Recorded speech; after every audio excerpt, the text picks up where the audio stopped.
Ang kwentong ito ay hango sa totoong buhay. Mula ito sa isa nating kabayan na itago na lamang natin sa pangalang Nerissa. Taong 1987, Iloilo.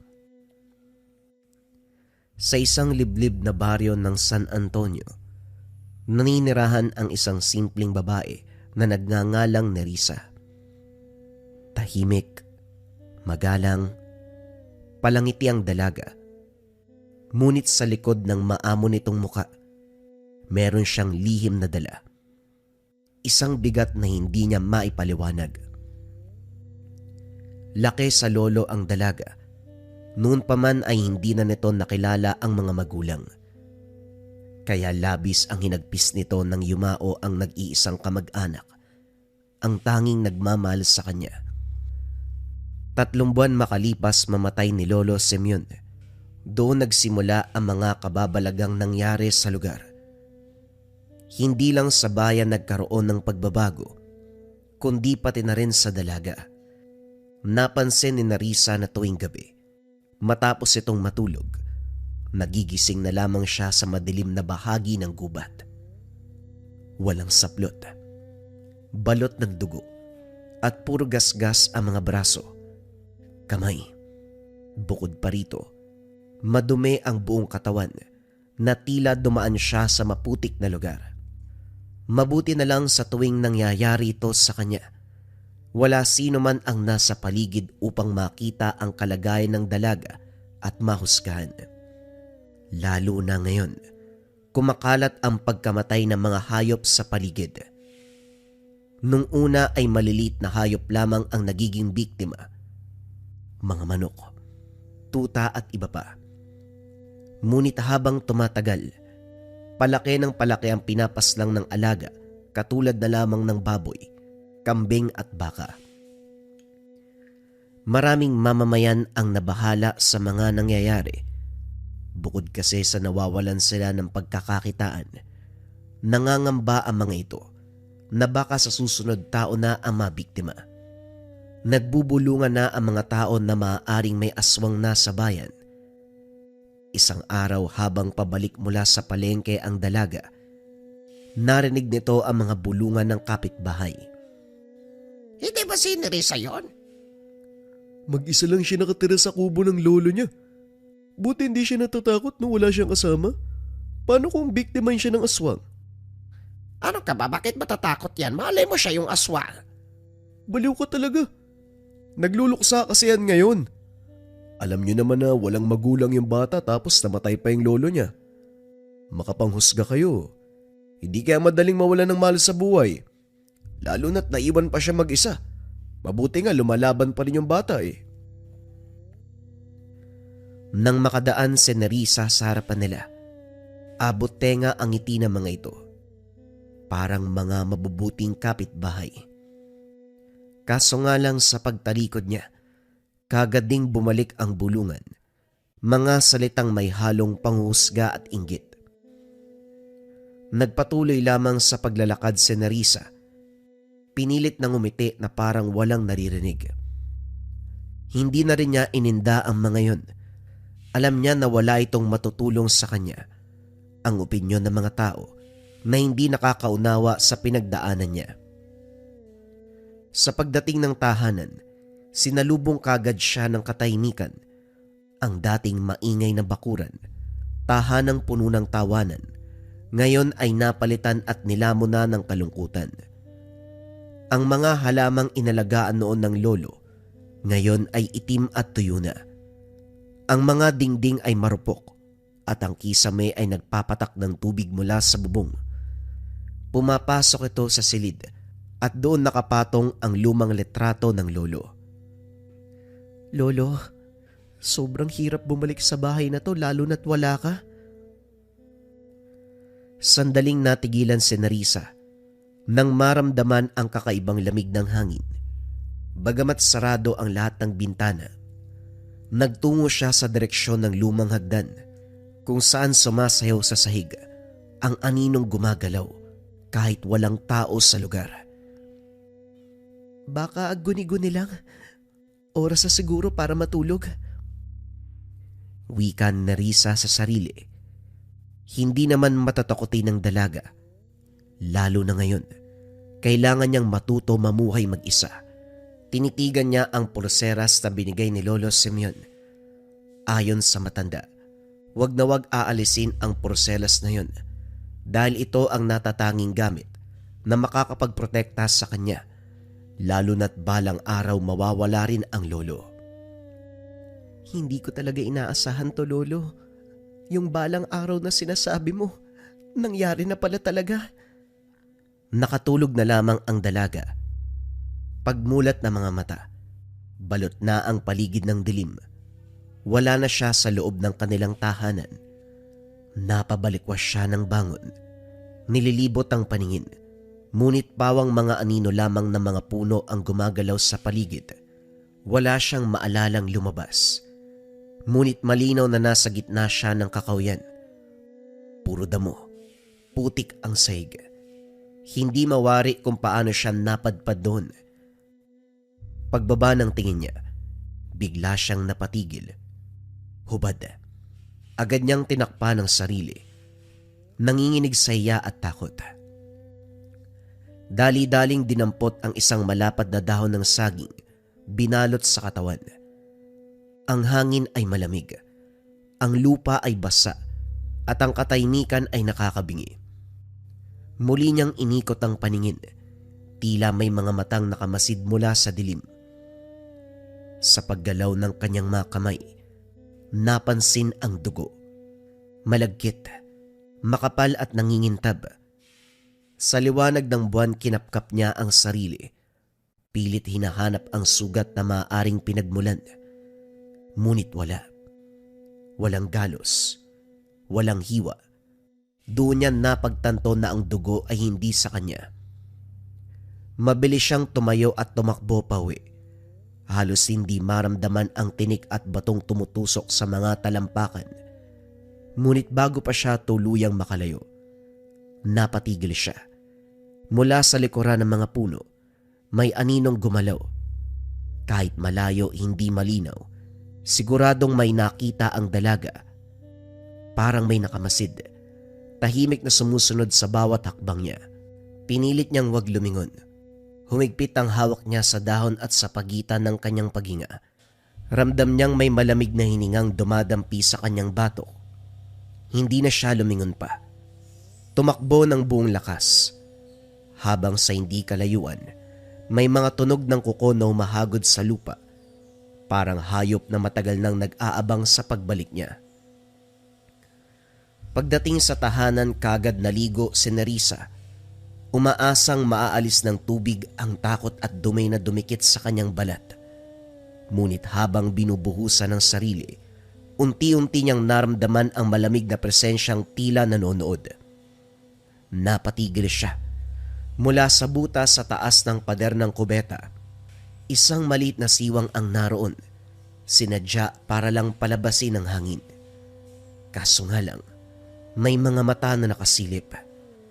Nangatog ang tuhod niya. Mabilis tinakpan ng katawan ng tela at tabo. Pinakiramdaman ng paligid. Hindi siya sigurado kung imahinasyon lang ba ito o may totoong tao sa labas. Ngunit ang butas na yon ay mataas.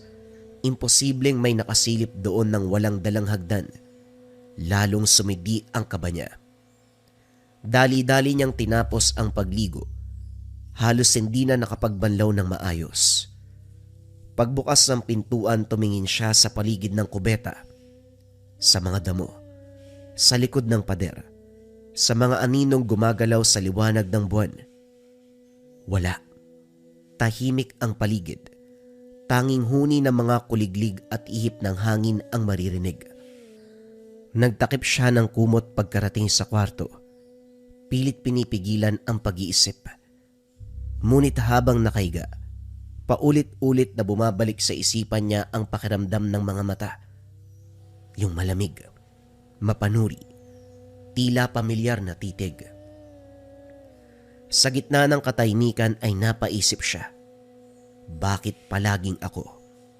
Bakit sa tuwing nagkakaroon ng patay na hayop sa bayan, ako ang nagigising sa kagubatan? duguan. Maigpit niyang niyakap ang sarili at pinilit matulog. Ngunit sa labas ng bahay, may kalusko sa damuhan. Mahina, dahan-dahan, parang may umaaligid at humihinga sa dilim. Kinabukasan nagtungo muli si Nerissa sa palengke. Maaga pa lang, nagsimula na ang pagkilos ng dalaga habang hindi pa masakit ang araw sa balat. Ngunit tila may mabigat na hanging bumabalot sa paligid sa bawat takbang niya sa makipot na daanan ng mga tindahan. Narinig niya ang mga bulungan, mga salita na parang turok ng karayom sa tenga niya. Ano kaya nagkapera yan? Wala namang trabaho yan Baka may pamana yung lolo niya. O baka naman may ginagawa siyang kakaiba. Wika ng mga tao sa paligid niya. Hindi maganda ang ganitong usapan. Alam ni Nerissa sa baryong ito, ang chismis ay parang apoy sa tuyong damo. Isang bulong lang, sunog kagad ang reputasyon mo. At higit sa lahat, ayaw niyang pagkainteresan ang munting kubo nila, lalo na't wala na siyang kasama at ang gabi ay lalong lumalamig mula nang pumanaw si Lolo Simeon. Mabilis siyang nag-isip. Pinilit ngumiti. Nilakasan ang boses habang kinukuha ang mga paninda mula sa tindera. Pautang muna Aling Deli ha. Pangako babayaran ko kapag nabenta ko yung lumang gamit ni Lolo. Alam mo naman ang hirap na kasi ngayon eh. Narinig ito ng mga chismosa sa malapit. Nagbago ang ihip ng hangin. Kaya naman pala, ganun pala Akala ko kung saan nanggagaling yung pera Kawawa din naman pala siya, Kahit papano lumuwag ang dibdib ni Nerissa. Ang bigat na kanina pa dinadala ay parang bagyang nabawasan. Naintindihan naman kagad ni Aling Deli kung anong ginawa ng dalaga. Sumakay na lamang ito habang palim na inaabot ni Nerissa ang bayad sa kanya. Ngunit habang inaayos ng dalaga ang mga pinamili, may mga matang nakatingin sa kanya mula sa dulo ng palengke. Isang matandang lalaki, payat, marungis at tila tagpi-tagpi ang suot. Nakasombrerong kupas, nakasandal sa poste ng ilaw. Ngunit ang pinaka nakakatakot ay ang mga mata nito. Hindi basta nakatingin, kung di nakatanaw. Matalim, parang sinusuri ang kaluluwa niya. Napahinto si Nerissa. Tumatagaktak ang malamig na pawis sa kanyang batok na para siyang inihipan ng malamig na hangin kahit tirik ang araw. Aling Deli, nakikita niyo po ba yung lalaking yun? Yung andun po sa may dulo? Sino po kaya yun? Tumingin si Aling Deli at nang makita kung sino ang tinutukoy, bagyang ngumiti ang tendera. Si Tatang Fidel. Wag kang mag-alala, iha. Mabait ang matandang yan. Pero bakit parang ang sama po niya kung makatingin? Ganun lang talaga yon. Medyo may kaunting pagkasira ulo. Yan ang sabi ng iba, laging nag-iikot dyan parang may hinahana. Paminsan pa nga daw, may mga kinakausap na hindi natin nakikita. Pero wag mo na lang pansinin. Bukod sa kawirduhan ng matandang yan wala naman siyang inaagrabyado. Ngumiti si Aling Deli. Ngunit sa likod ng mga mata, may bakas ng pag-aalinlangan. Parang may gustong sabihin, pero mas piniling manahimik. Hindi mapakali si Nerissa habang inaayos ang mga pinamili. Ramdam pa rin niya ang titig ng matanda. Pinilit na lamang ng dalaga na wag magpakita ng takot. Maraming salamat po, Aling Deli. Sa muling paglingon ni Nerissa, wala na si Tatang Fidel. Napalunok na lamang siya at nagpatuloy maglakad.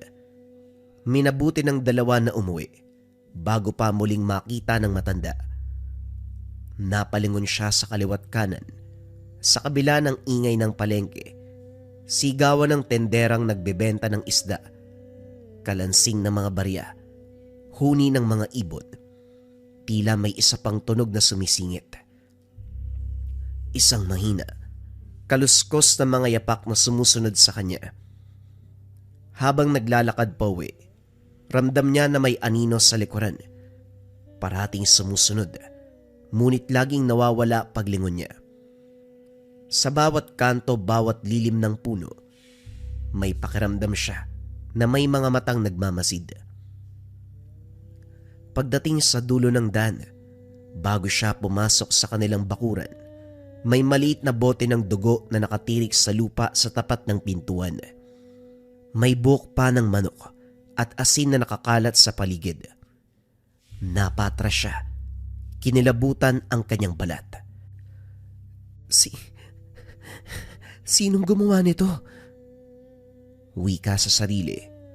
At mula sa hindi kalayuan sa lilim ng punong mangga, may nakatayong figura. Si Tatang Fidel. Tahimik at nakatitig lang. Sa gitna ng kanyang pagkalito, isang ngiti ang gumuhit sa labi ng matanda. Ngiti na hindi mo alam kung mabuti o naghahanda ng masama.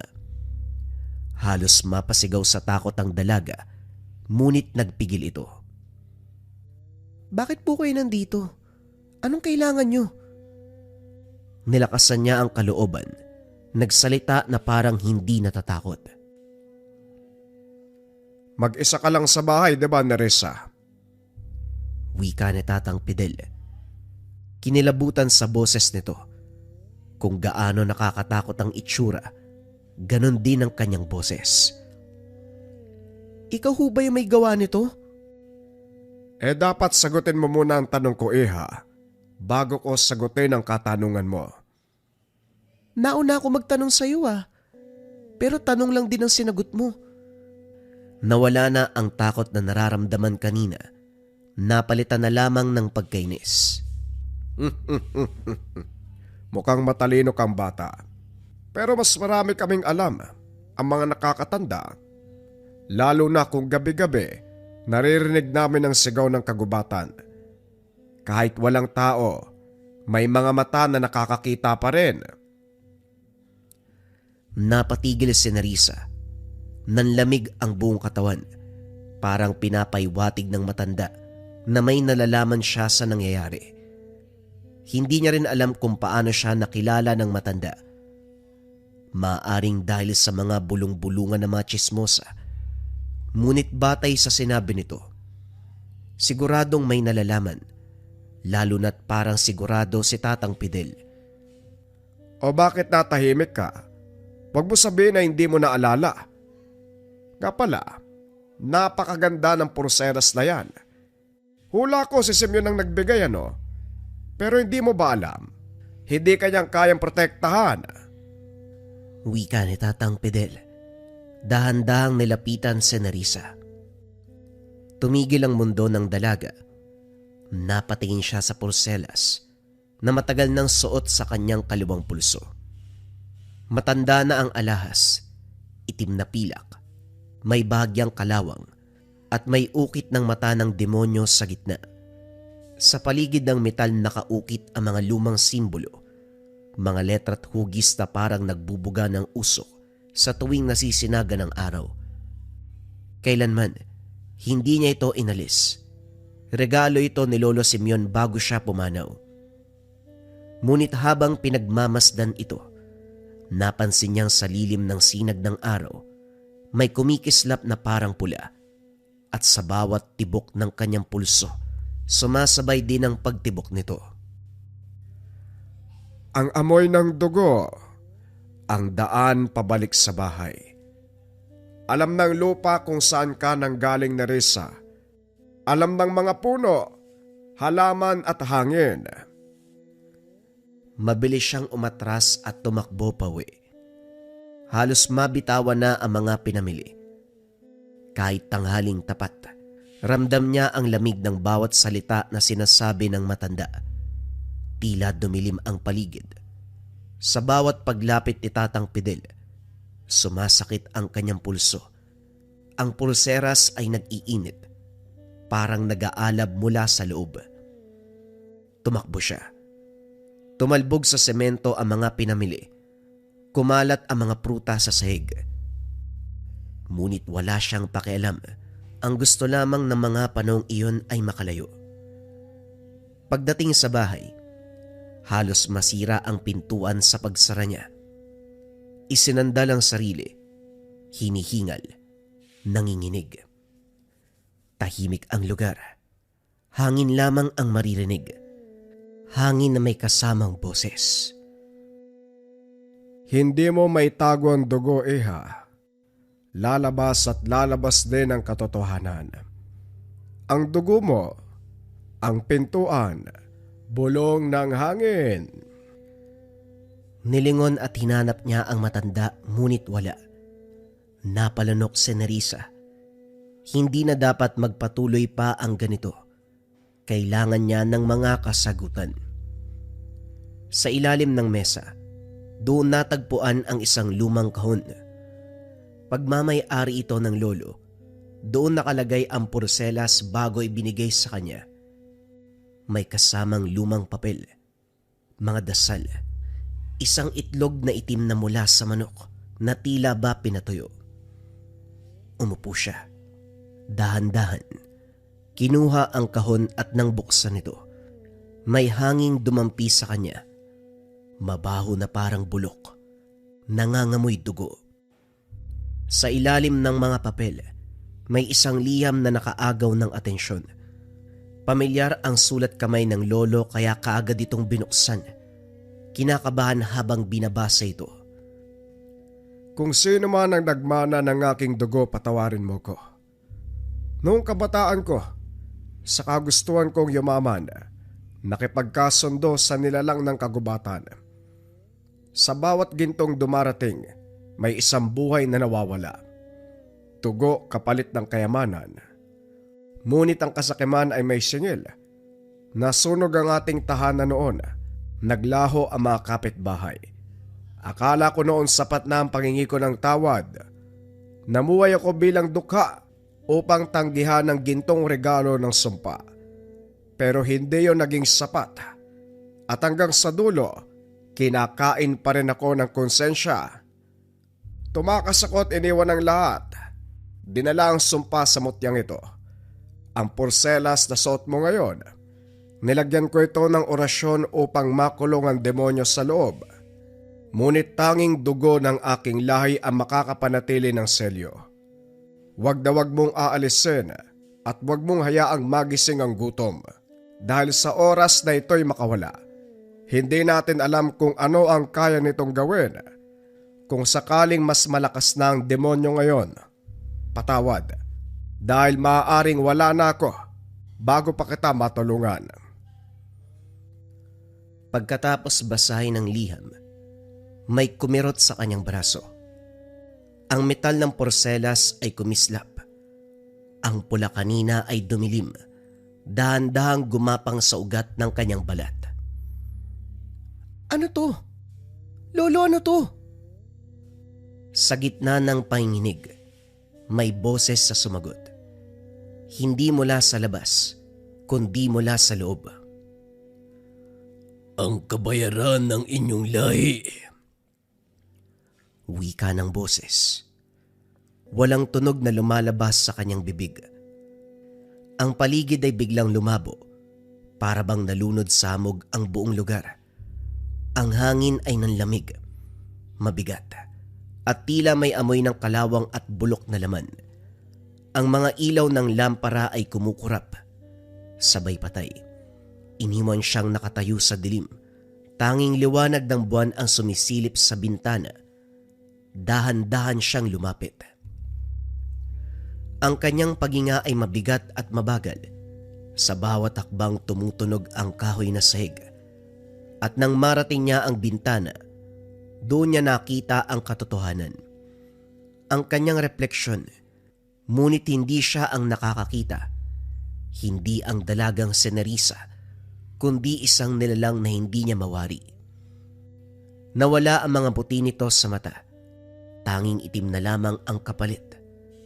Ngunit sa gitna, may pulang liwanag, umiikot na parang apoy ng impyerno.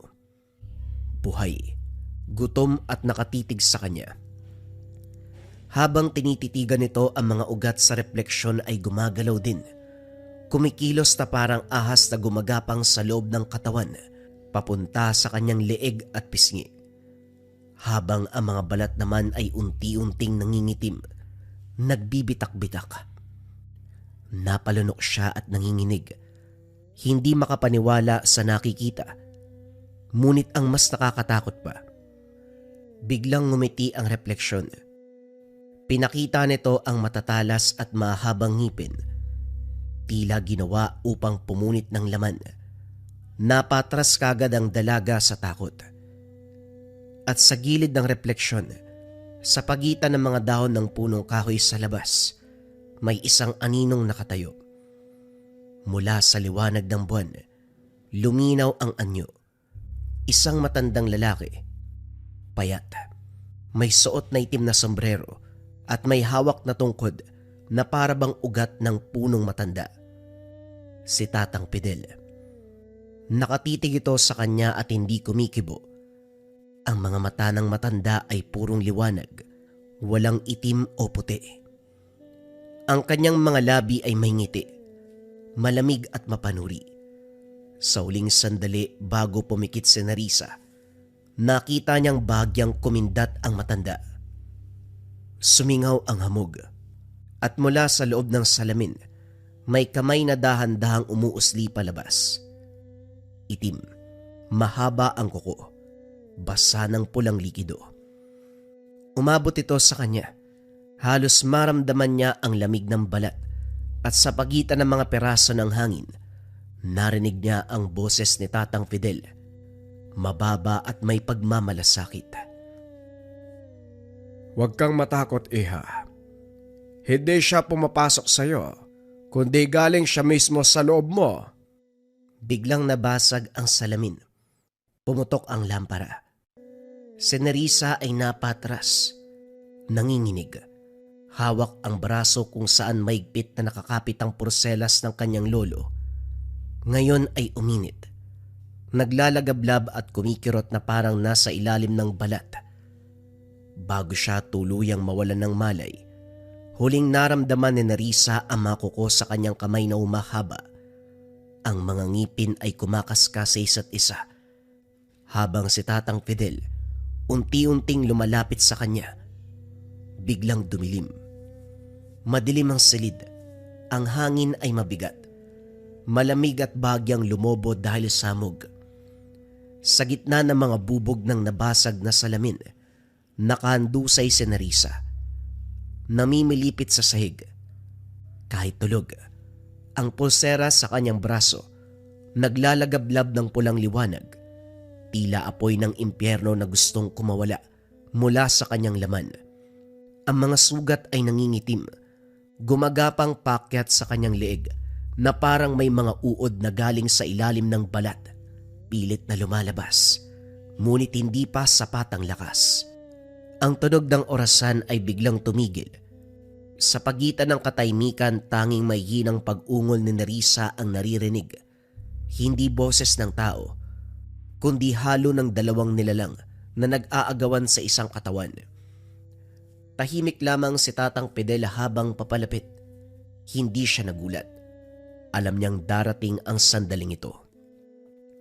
Mula pa nang una niyang makita ang dalaga sa palengke, napansin niya na ang kakaibang liwanag sa paligid, isang usok ng dilim na tila nakasabit sa kanyang anino, at ngayon ang hinala ay naging totoo.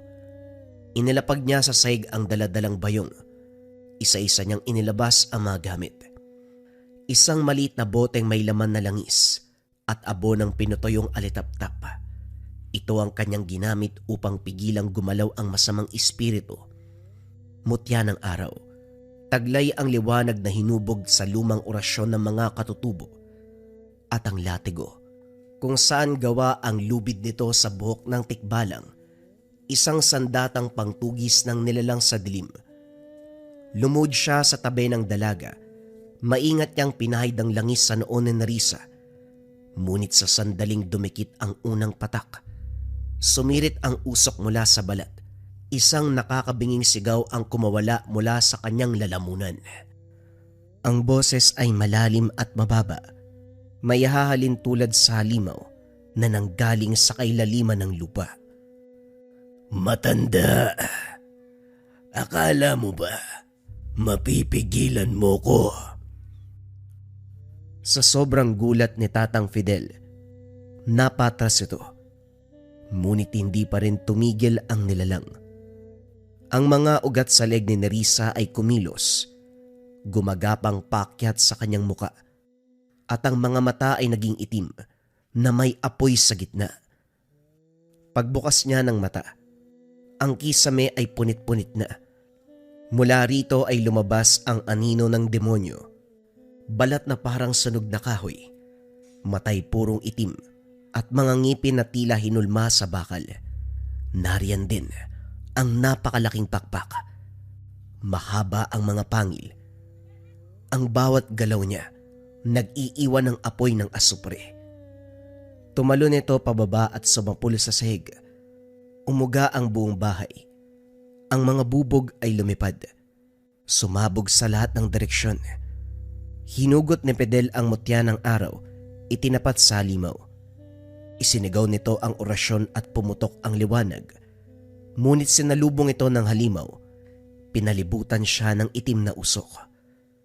Nagsalpukan ang dalawang puwersa, dilaw at itim. Ang sahig ay gumuho sa pagitan nila. Sumugod ang demonyo. Pumalo gamit ang matatalim na kuko. Dumula si Tatang Fidel.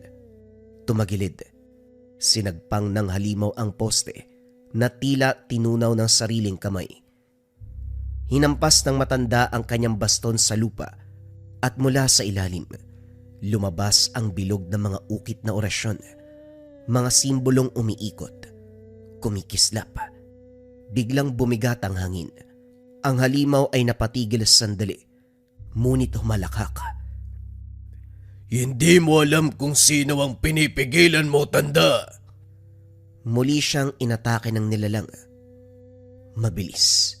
Parang usok na may laman. Sa isang kisap mata, sumargo ito kay Tatang Fidel.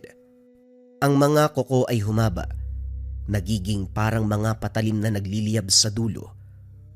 Tumalon ito mula sa kisame, lumapag sa sahig ng may ugong na parang bakal na tumama sa bato, at saka umatake ng sunod-sunod.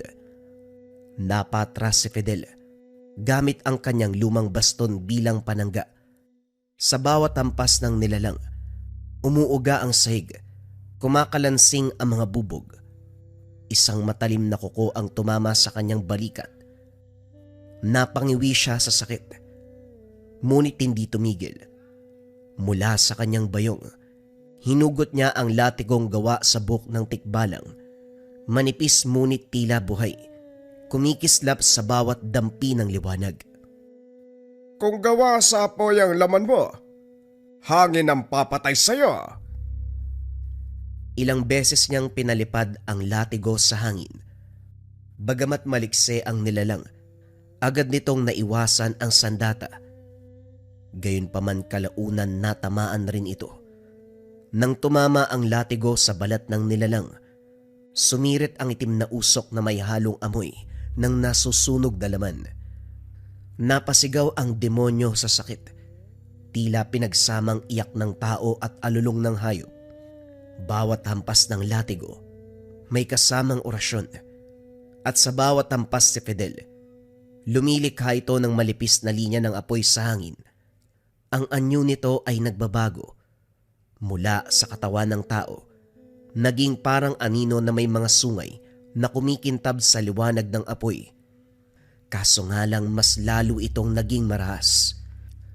Umatras ito sandali at saka sumakay muli ng doble ang bilis. Tumalon ito sa pader. Kumapit gamit ang mga kuko. Tumilapon pababa. Tumama sa latigo ni Tatang Fidel. Sa isang iglap nagdikit ang kanilang mga puwersa. Liwanag laban sa dilim. Nagliyab ang hangin sa pagitan nila.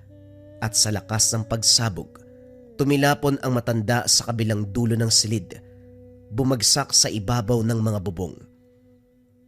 Napahinga ng malalim ang matanda. Ramdam niya ang hapdi ng tagiliran, ang init ng dugo na dumadaloy sa kanyang balat at damit. Kaso nga lang nang tumayo siya, naroon pa rin sa kanyang mga mata ang matatag na liwanag. Muli nitong hinaplos ang latigo. Sa dulo nito unti-unting luminaw ang mga letra ng sinaunang baybayin. Nagliliyab na bughaw. Muling sumugod ang nilalang ngunit sa pagkakataong ito, si Tatang Fidel ang unang gumalaw. Sa isang mabilis na talon, pinaikot niya ang latigo sa ere. Bumuo ng bilog sa hangin at sa gitna ng bilog, nabuo ang simbolo ng araw, apoy, hangin at lupa. Ang mga sinaunang puwersang kailangan upang lumaban sa dilim, ibinato niya ito sa nilalang. Nang matamaan, sumabog ito sa liwanag na tila kidlat sa loob ng silid. Napasigaw muli ang demonyo nang gagalaiti siya habang nasusunog ang kalahating muka. Ngunit sa halip na mamatay, lalo itong nagliyab ng apoy. Pero hindi kulay pula o dilaw, kundi kulay itim. Kagad kinuha muli ng matanda ang mutya ng araw, idinikit sa lupa, at sinimulang bigkasin muli ang lumang Latin sa orasyon. Nagliyab ang lupa sa ilalim ng nilalang. Lumitaw ang mga ugat ng apoy. Kumapit ito sa mga paa ng demonyo at sinimulang hatakin pababa. Ang halimaw ay nagpumilit na lumaban. Muli siyang tumalon. Ngunit sa bawat takbang ay humahabol ang apoy. Parang mga kamay ng kaluluwang humihingi ng hustisya, inosenteng buhay, na kinuha nung panahon ni Lolo Simeon. Isang sigaw, matinis at nakakabingi, ang pumuno sa buong bahay. Bumagsak ang mga dingding, yumanig ang bubong. Ang ilaw mula sa mutya ni Tatang Fidel ay umabot hanggang kisame, ngunit kahit bumagsak na ang mga tabla, kahoy at bato, hindi siya umatras. Sa huling lakas, hinagis niya ang latigo at sa ere ito ay umikot ng 3 beses bago sumalubong sa nilalang. Tumama ito sa leg ng demonyo, bumaon, at sa isang hatak, nahati sa 2 ang katawan ng halimaw. Sumirit ang usok, sumabog ang liwanag, at sa sandaling iyon tumigil na ang lahat. Walang tunog, walang galaw. Tanging ang paghinga ni Tatang Fidel at pagaspas ng apoy sa mutya ang naroon. Dahan-dahan niyang tinignan si Nerissa. Nakahandusay, nanginginig ngunit humihinga. Nakita ni Fidel ang pulseras ni Nerissa, tumitibok na parang puso. Sa bawat pintig nito, lumalabas ang usok. Unti-unting nangihina ang tunay na Nerissa, tila hindi na kayang labanan pa ang nilalang sa katawan. Wala na. Wala nang oras. Dinukot ni Fidel ang abo ng uling. Ibinuhos ito sa pulseras, sabay pinahira ng langis ng ikmo. Sa sandaling tumama ang mga ito, kagad sumirit ang itim na dugo at ang halimaw ay napasigaw. Isang dagongdong na halos pumutok ang kanyang tenga. Itinaas ni Fidel ang mutya ng araw at muling sinambit ang orasyon. Nagtagpo ang mutya at pulseras. Pumutok ang liwanag. Isang pagsabog ng ginto, pula at puti. Pakawalan mo ko. Pakawalan mo ko. Hindi lang kita papalayain. Ibabalik kita kung saan ka dapat nakatira. Walang iba kung hindi sa impyerno. Wika ni Tatang Fidel. Bumulwak ang apoy mula sa kanyang kamay. Sa huling orasyon, nagliyab muli ang buong silid. Ang halimaw ay abo na. Nang bumalik ang katahimikan, si Fidel ay nakaluhod sa abo, hingal at duguan. Sa harap niya si Nerissa ay nakahandusay, payapa tumihinga. Ang pulseras ay wala na. Abo na lamang ang natira sa kanyang braso. Ngunit sa balat niya, may naiwan na marka ng araw. Kumikinang na ginto sa ilalim ng balat. Dahan-dahan lumapit si Fidel. Inilapag ang kanyang palad sa noo ng dalaga. Marahang nag-orasyon. Tapos na, iha. Ang dugo mo ay malinis na. Ang nilalang ay natulog na sa liwanag. Hindi ka nagagambalain pa. Madaling araw nang tuluyang humupa ang lahat. Ang apoy ng mutya ay namatay at ang malamig na hangin ay bumalik sa silid. Dala ang katahimikan na matagal nang nawala. Sa gitna ng mga bubong at abo, unti-unting dumilat si Nerissa. Ang kanyang mga mata, na kanina ay pula at nagliliyab, ngayon ay kulay kayamanggi, tulad ng lupa pagkatapos ng ulan. Wala nang bakas ng dilim, wala nang apoy na kumikilos sa ilalim ng balat. Mahina siyang ngumiti, at sa pag-ikot ng kanyang paningin, nasilayan niya si Tatang Fidel. Nakaluhod sa tabi niya. Pawisan. Sugatan ngunit payapa ang muka. Marahang pinisil ng dalaga ang kamay nito. Nabasag ang katahimikan nang siya ay magsalita. Maraming salamat, Tatang Fidel, ah. Hindi mo ko sinaktan. Hindi mo man ako kilala. Pero nagawa mo kong tulungan. Ngumiti si Tatang Fidel. Pagod ngunit may ngiti ng katiwasayan sa labi. Ang kanyang mga mata, na puno ng karasan at lihim, tila nagliwanag sa sinag ng madaling araw. Hindi mo kailangan patayin ang dilim, anak. Tanggapin mo lang na bahagi ito ng pagkatao at saka mo ito mapapalaya.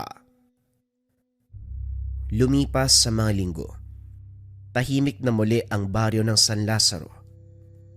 Wala na ang mga hayop na biglang nawawala. Wala nang bulungan ng mga nilalang sa gabi. Ang mga bata ay muli nang nakakapaglaro sa kalsada. At ang matatanda, nag-uusap tuwing dapit hapon na parang walang nangyaring kababalagan. Si Nerissa, na minsan ay binalot ng sumpa, natutong mamuhay uli. Araw-araw maaga siyang nagigising upang maglinis ng bakuran, magtanim ng mga halamang gamot at tumulong sa mga kapitbahay. Tuwing gabi nakaupo siya sa harapan ng bintana, nakatingin sa buwan, at sa unang pagkakataon sa mahabang panahon, natutulog siya ng walang bangungot. Paminsan sa may gilid ng gubat, kung saan nagsimula ang lahat, makikita si Tatang Fidel, ang matandang albularyo na minsan ay kinatakutan ng lahat. Nakaupo siya sa ilalim ng isang punong balete. Bitbit ang mga lumang bayong. Dahan-dahan niyang binuksan at sa loob ay may isang maliit na bote na tinatakan ng sinaunang selyo. Sa loob nito ay abo ng dalawang mutya, ang ginto ng liwanag at ang itim ng dilim, magkasamang nakahalo, magkasundo. Habang umiip ng hangin, tinitigan ni Tatang Fidel ang bote. May ngiti sa kanyang labi na may halong lungkot at kapayapaan. Isang kaluluwa na naman ang nakalaya. Pagkatapos ay tumingin siya sa langit, kung saan unti-unting sumilip ang araw sa likod ng mga ulap.